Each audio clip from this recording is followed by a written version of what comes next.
স্বাগতম ক্রিক ফ্রেন্ডের নিয়মিত আয়োজন টোটাল ইম্প্যাক্টে। আমি সৈয়দ সামি আছি আপনাদের সঙ্গে। বিপিএল দরজায় কড়া নাড়ছে, দলগুলো শেষ মুহূর্তের মতো প্রস্তুতিতে মাঠে নামবে আগামীকাল। বিপিএলের বেশ কয়েকটি খবর নিয়ে আজকে হাজির হয়েছি। আমার সঙ্গে আছেন মোহাম্মদ সাদমান। সাদমান, স্বাগতম। পাকিস্তানের আসলে মানে অনেক তারকা ক্রিকেটাররা বিপিএল এবার আসলে খেলবেন। এর মধ্যে 7 জন ক্রিকেটারকে এখন পর্যন্ত এনওসি দিয়েছে পাকিস্তান ক্রিকেট বোর্ড। শাহিন শাহ আফ্রিদিও এনওসি পেয়েছেন, এটা হ্যাঁ সবচেয়ে বড় নাম। শাহিন শাহ আফ্রিদি কিন্তু সাউথ আফ্রিকার বিপক্ষে একটা টেস্ট সিরিজ বাদ দিয়ে বিপিএলে খেলতে আসছেন। এটা কতটা মানে আপনার কাছে চমকপ্রদ মনে হয়? এখানে প্রথমে শুনলে কিন্তু মনে হবে যে বিপিএল অনেক ইম্পর্টেন্ট, আইপিএল এর মতো একটা টুর্নামেন্ট যেখানে ইন্টারন্যাশনাল সিরিজ বাদ দিয়ে তারপরে হচ্ছে প্লেয়াররা খেলতে আসছে। শাহিন শাহ আফ্রিদির নামটা যখন আসে তখন কিন্তু সবাই সারপ্রাইজ হয়ে গিয়েছিল যে শাহিন শাহ আফ্রিদি ফরচুন বরিশালের হয়ে খেলবে, এত বড় নাম হঠাৎ করে তারা দলে বেরালো। কিন্তু এখানে আসলে কিছু বিষয় রয়েছে। পিসিবি তাকে এনওসি দিয়েছে 30 থেকে 15 জানুয়ারি পর্যন্ত, ডিসেম্বরের 30 থেকে 15 জানুয়ারি পর্যন্ত। এখানে তিনি 5টা ম্যাচ খেলতে পারবেন ফরচুন বরিশালের হয়ে। যেই সময়টা আগামীকাল থেকেই তাদের সাউথ আফ্রিকার সাথে টেস্ট সিরিজ শুরু হয়ে যাবে। এর আগে কিন্তু তারা ওয়ানডে সিরিজে ধবল ধোলাই করেছে, সেখানে শাহিন শাহ আফ্রিদি প্রায় 7 উইকেটের মতো নিয়েছে, হাইয়েস্ট উইকেট টেকার। সো এরকম একটা প্লেয়ার আসলে কেন টেস্ট বাদ দিয়ে বিপিএলে আসছেন? এখানে আসলে ওয়ার্কলোড ম্যানেজমেন্টের কথা বলা হয়েছে, কিন্তু ওয়ার্কলোডটা কি ম্যানেজমেন্ট হবে বিপিএল এ? পিসিবি বলছে যে ওয়ার্কলোড ম্যানেজমেন্টের জন্য তাকে ছুটি দেওয়া হয়েছে টেস্টে।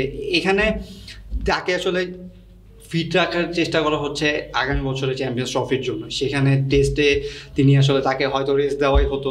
সামনে আর ওয়েস্ট ইন্ডিজ সিরিজও রয়েছে এবং ত্রিদেশীয় সিরিজ রয়েছে একটা চ্যাম্পিয়ন্স ট্রফির আগে পাকিস্তানে।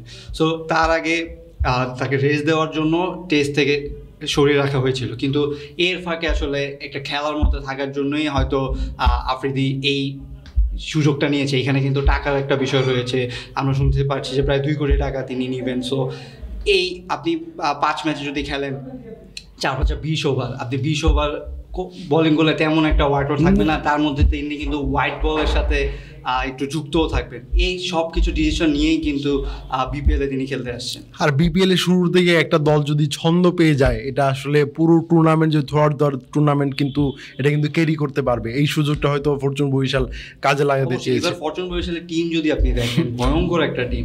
মানে সেখানে সিনিয়র এবং ন্যাশনাল টিমের প্রচুর ক্রিকেটার আছে। নাজমুল হোসেন শান্ত থেকে ধরে মুশফিকুর রহিম, মাহমুদুল্লাহ, তামিম তো রয়েছেনই। খুবই তারকাবহুল একটা টিম। তারকাবহুল টিম। আপনি তারপরে বিদেশি প্লেয়ারগুলো দেখেন, কায়েল মেয়াস রয়েছেন, দাউদ মালান রয়েছেন, মোহাম্মদ নবী রয়েছেন, ফাহিম আশরাফ রয়েছেন। সো এই টিমটা থেকে কিন্তু আপনি আরেকটা টিম চাইলে বানাতে পারবেন, এত শক্তিশালী টিম। সেখানে শাহিন শাহ আফ্রিদি যদি 5 ম্যাচ খেলে দিয়ে যায়, ইনাফ। এরই মধ্যে কিন্তু আগামীকালকে সম্ভবত ফরচুন বরিশালে বেশ কয়েকজন ক্রিকেটারই চলে আসবেন। এর মধ্যে মোহাম্মদ নবী কিন্তু আগামীকালকেই বিকেল 5টায় হয়তো বাংলাদেশে পা রাখবেন। এটা আসলে আমরা খবরটা কিছুক্ষণ আগেই নিশ্চিত হয়েছি। তবে বিপিএল এর কিন্তু আরও বেশ কয়েকটা সাইনিংও হচ্ছে কিন্তু রিসেন্টলি আমরা দেখতে পাচ্ছি।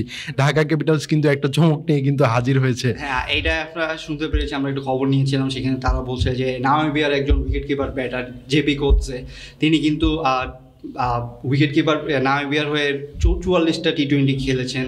তার একটা 100 রয়েছে এবং সেটাতে প্রথম ম্যাচই।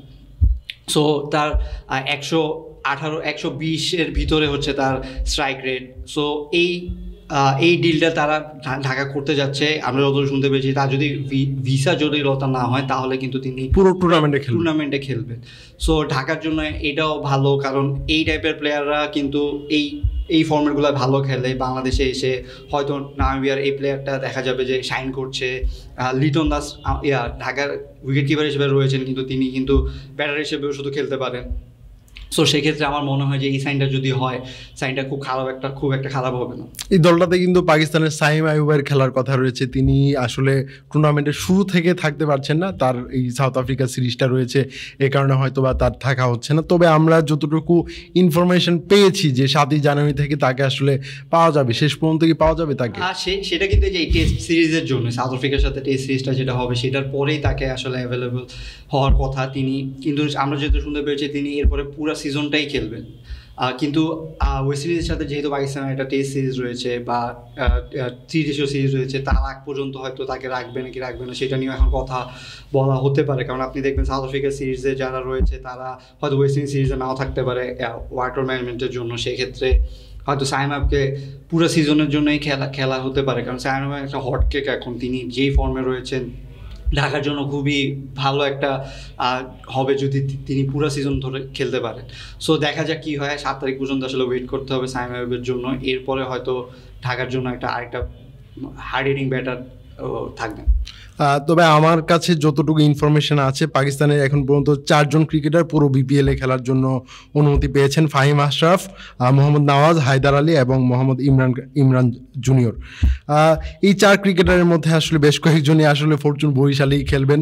এর মধ্যে থেকে হায়দার আলী, জাহানদাদ খান এবং শাহিন শাহ আফ্রিদি, উসমান খান, তারা কিন্তু বিপিএলের বড় একটা অংশে কিন্তু খেলার জন্য আসছে না। আপনার মনে হয় পাকিস্তানি তারকারা, এর আগে কিন্তু দেখেছি যে পাকিস্তান ক্রিকেট বোর্ড ক্রিকেটারদের এনওসি দিতে কিন্তু অনেক ঝামেলা হয়। বিপিএলের একটা আসলে চট্টগ্রাম চ্যালেঞ্জার্সে হয়ে সম্ভবত খেলার কথা ছিল পাকিস্তানের একজন ক্রিকেটারের, তিনি আসলে হোটেলেও উঠেছিলেন কিন্তু শেষ পর্যন্ত তার আসলে খেলা হয়নি, সেখান থেকেই ফিরে যেতে হয়েছিল। পাকিস্তান এরকম যেন অভিজ্ঞতা না হয়, এটাই আসলে আমার মনে হয় পিসিবি একটু ছাড় দিবে, কারণ হচ্ছে সামনে পিএসএল রয়েছে। পিএসএলে বাংলাদেশের প্লেয়ারদের কিন্তু এবার একটা হাই ডিমান্ড থাকবে। আমরা কিন্তু অলরেডি জানতে পেরেছি যে মুস্তাফিজুর রহমান ড্রাফটে নাম লিখিয়েছেন, এরকম কিন্তু আমরা আরও দেখবো, কারণ যেহেতু আইপিএলের সময় পিএসএল খেলাটা হবে, সেই সময় বিদেশি প্লেয়ার পিএসএল তেমন একটা পাবে না।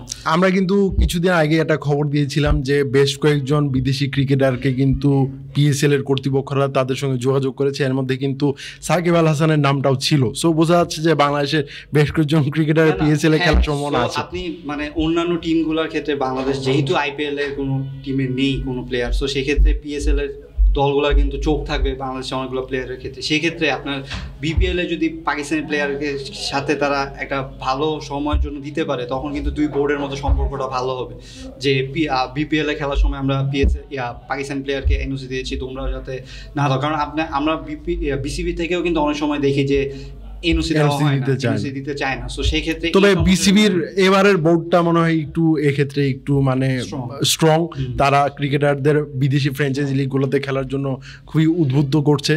আমরা পরবর্তীতে এরকমও দেখতে পারবো।